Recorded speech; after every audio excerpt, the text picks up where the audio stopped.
the Mafia boss called me too ugly to marry. Years later, he fell to his knees for a woman he didn't recognize as me. The most feared man in this city is on his knees, and he is begging me not to walk away. He doesn't know who I am yet. He called me too ugly to marry 3 years ago. Today, he can't even recognize my face. Back then, I poured drinks for his family. I loved him. I believed he loved me too.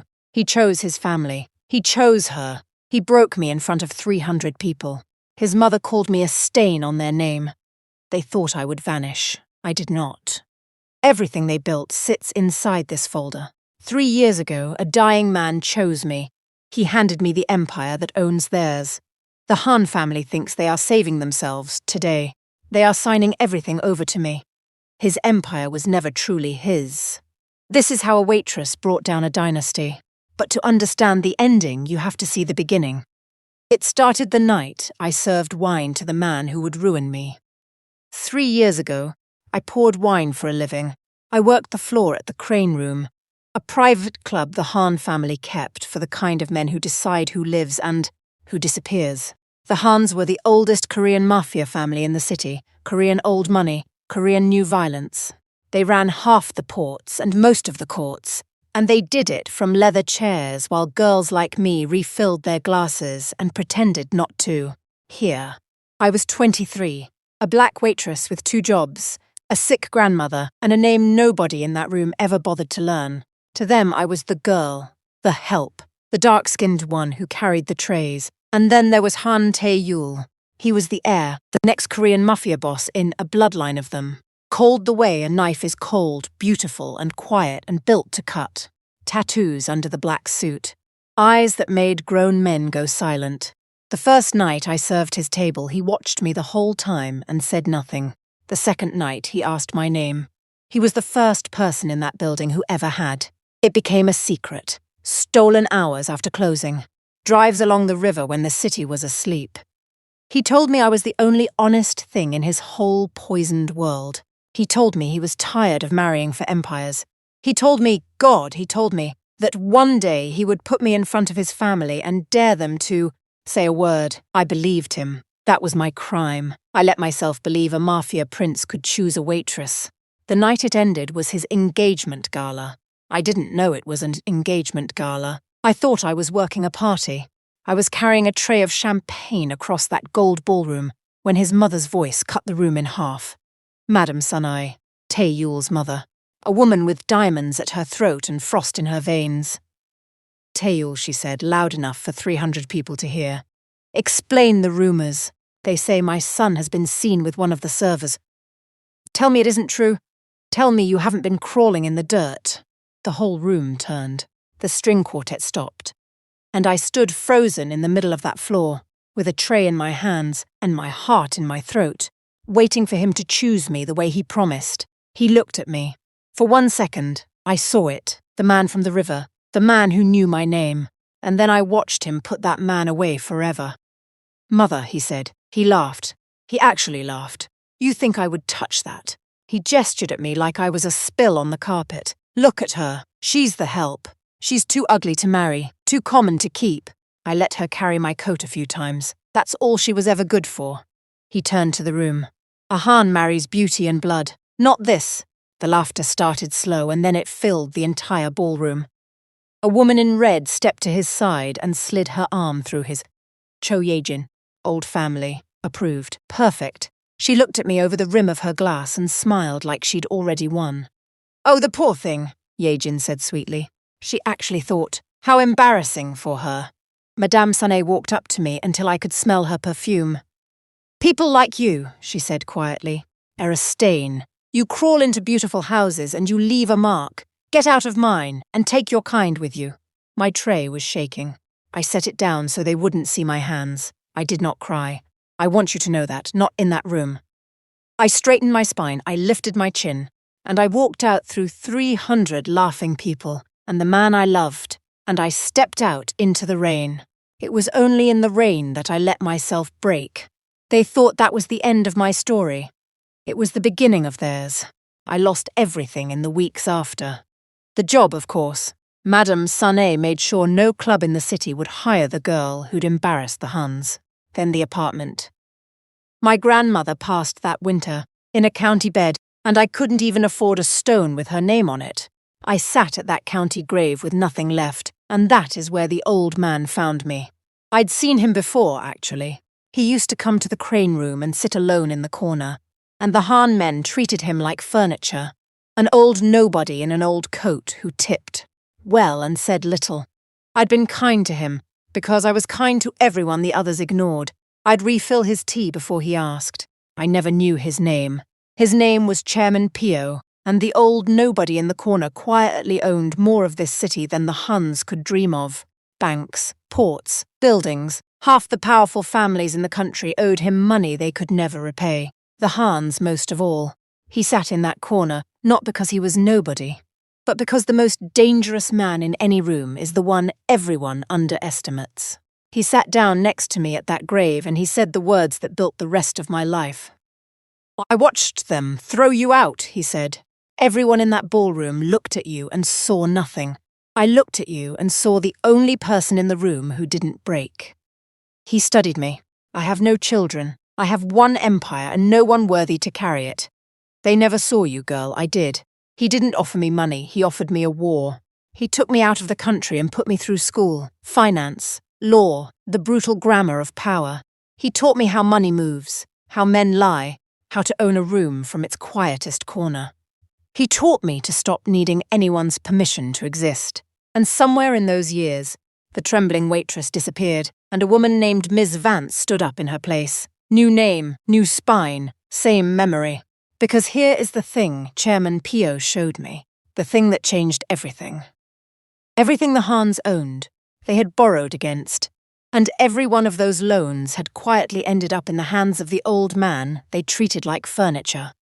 Their towers, their dirty money, their precious name, all of it stood on ground that secretly belonged to him.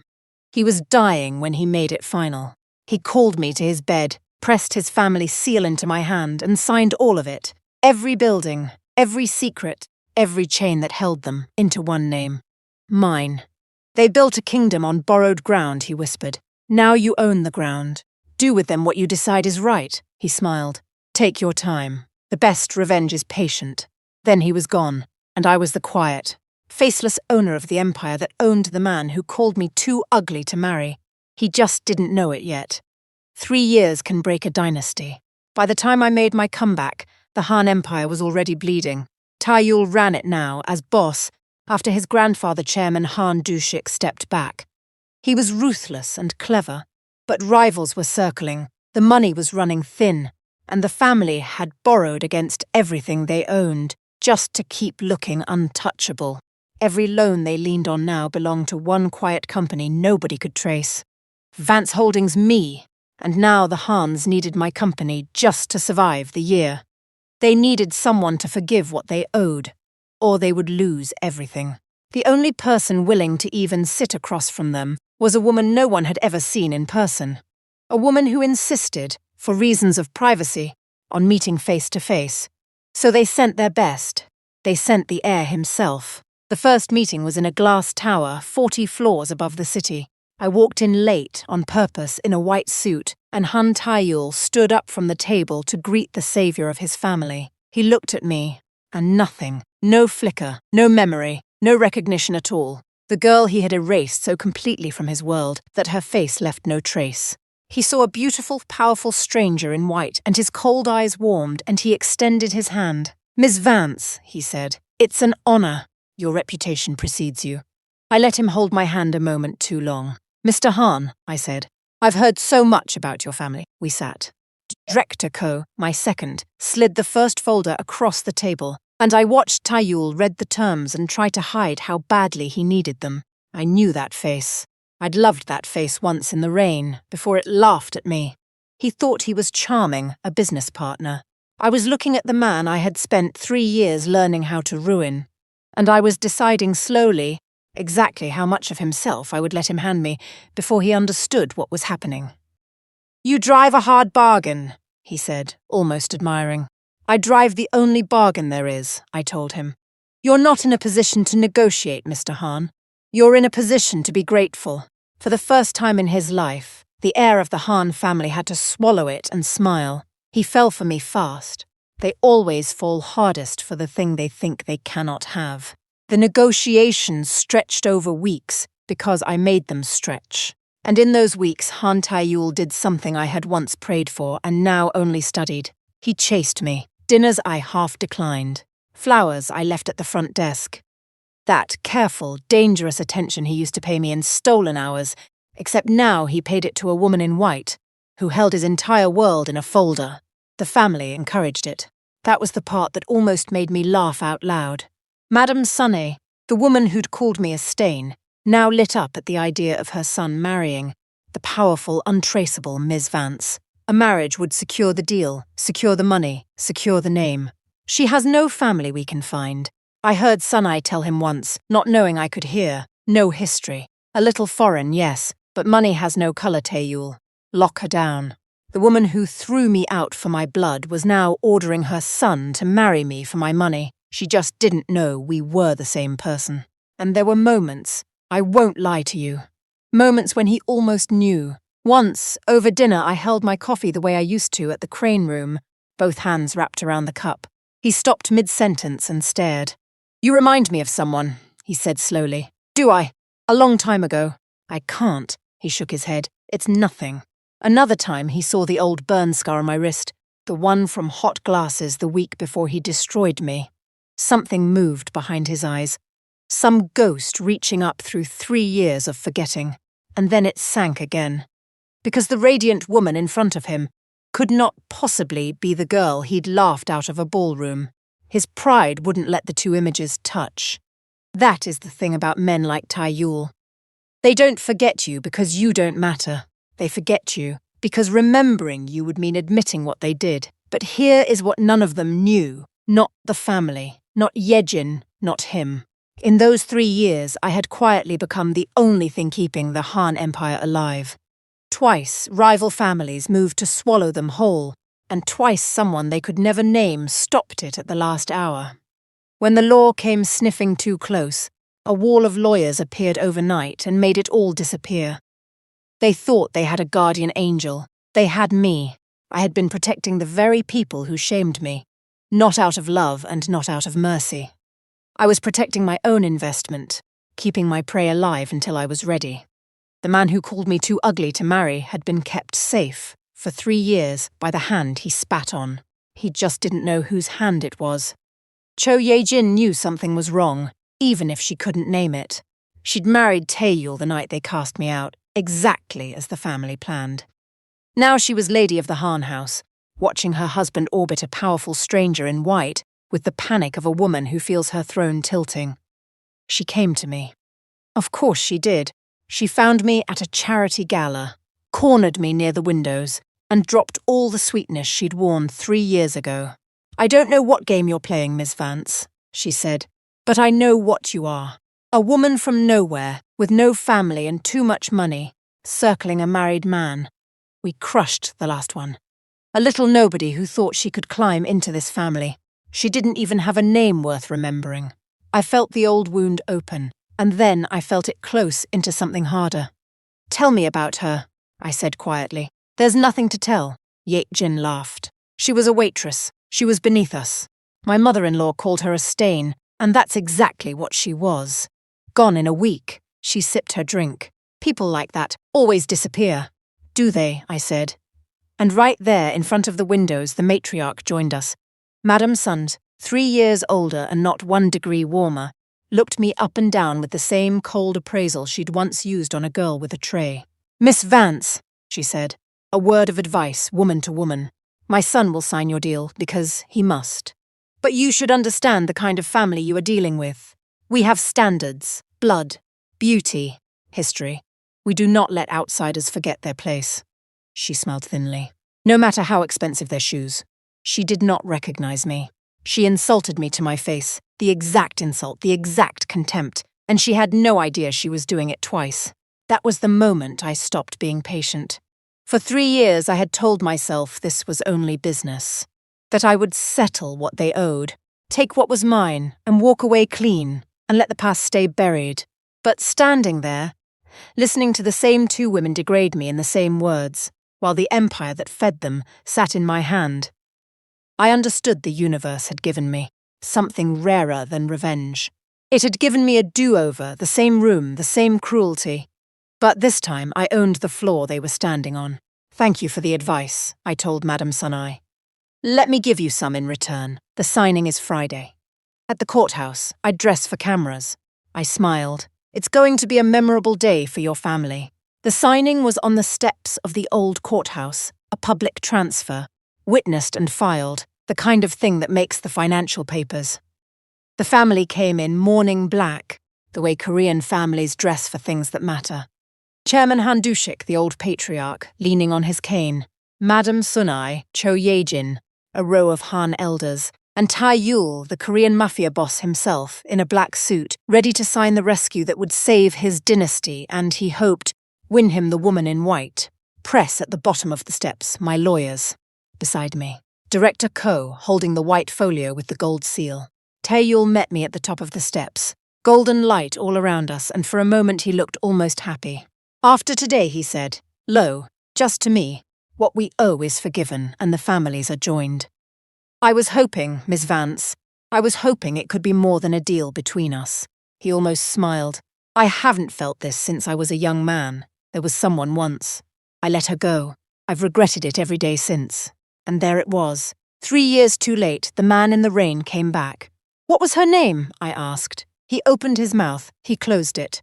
I never let myself say it, he admitted. It hurts too much. You never knew it, I said.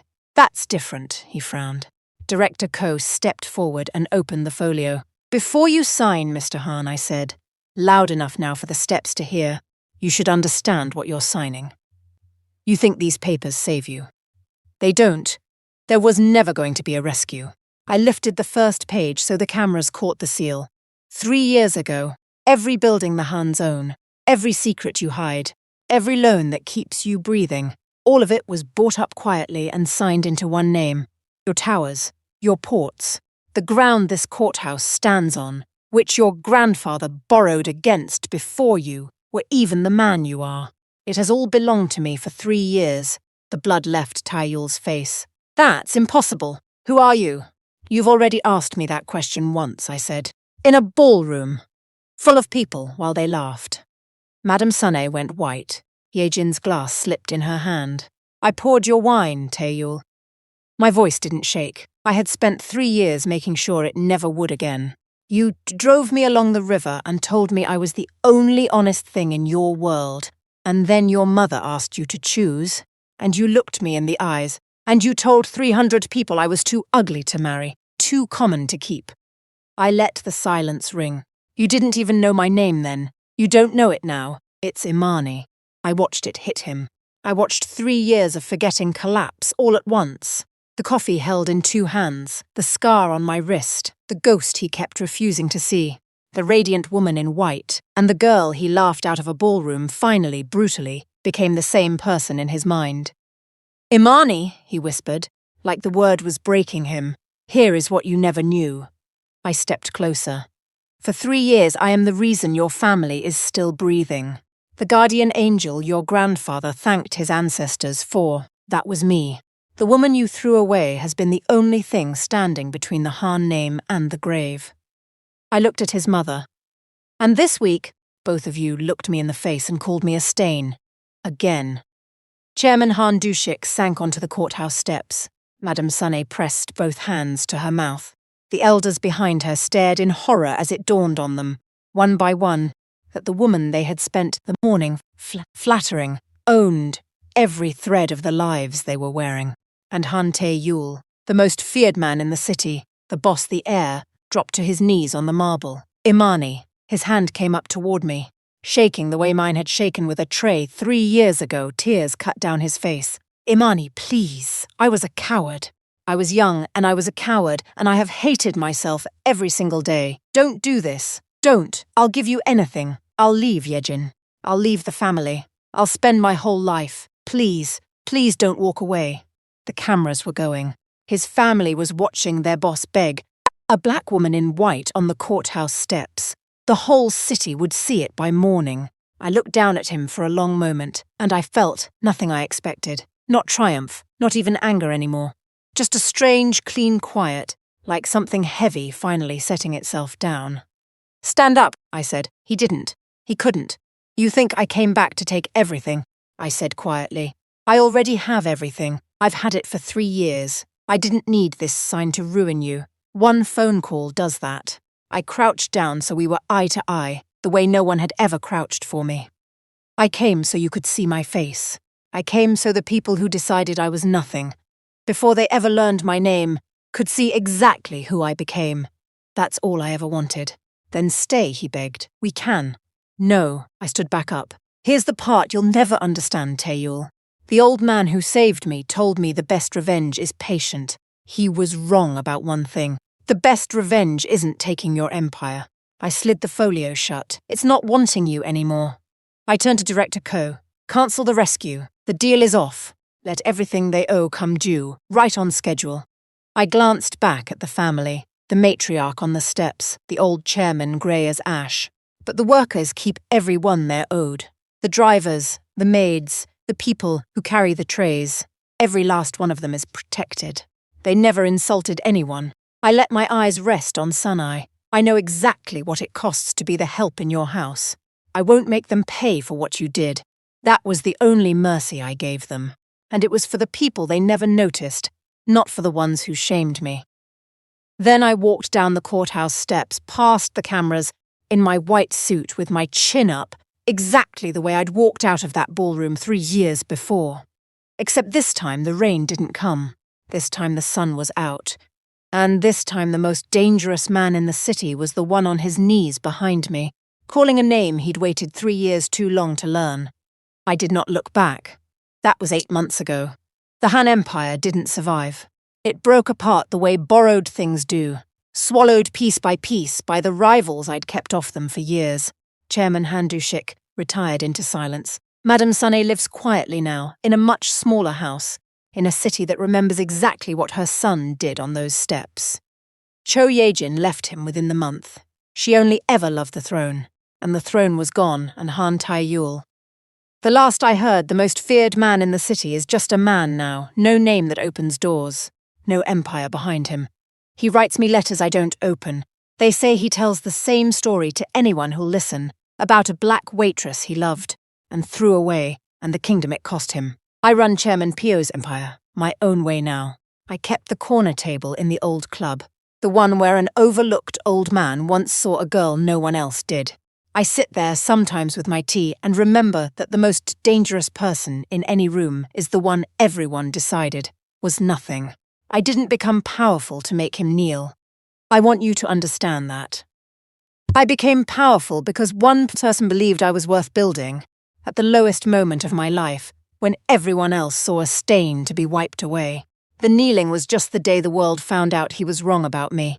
I chose myself on those steps, not him. Not revenge, myself, and walking away from a begging man, into my own sunlight, with my own name finally spoken out loud. That was the freest I have ever felt. So let me leave you with this. Have people ever decided what you were worth before they bothered to learn your name? Have you ever been laughed out of a room? Certain you'd never be anything, only to become the very thing they'll spend the rest of their lives. Explaining. Here's what those courthouse steps taught me. The people who humiliate you when you're powerless are showing you exactly who they are. Believe them. Then go and become so completely yourself that one day they won't even recognize the person they threw away. Until you say your name, and when that man finally falls to his knees and begs you to stay. Sometimes the most powerful thing you will ever do is keep walking. If this story moved you, share it with someone who needs to hear it today. And if you're new to Mafia Heartbeat, subscribe and stay with me. Because the next woman they underestimate has an even bigger secret, and you are not going to want to miss the moment it all comes out.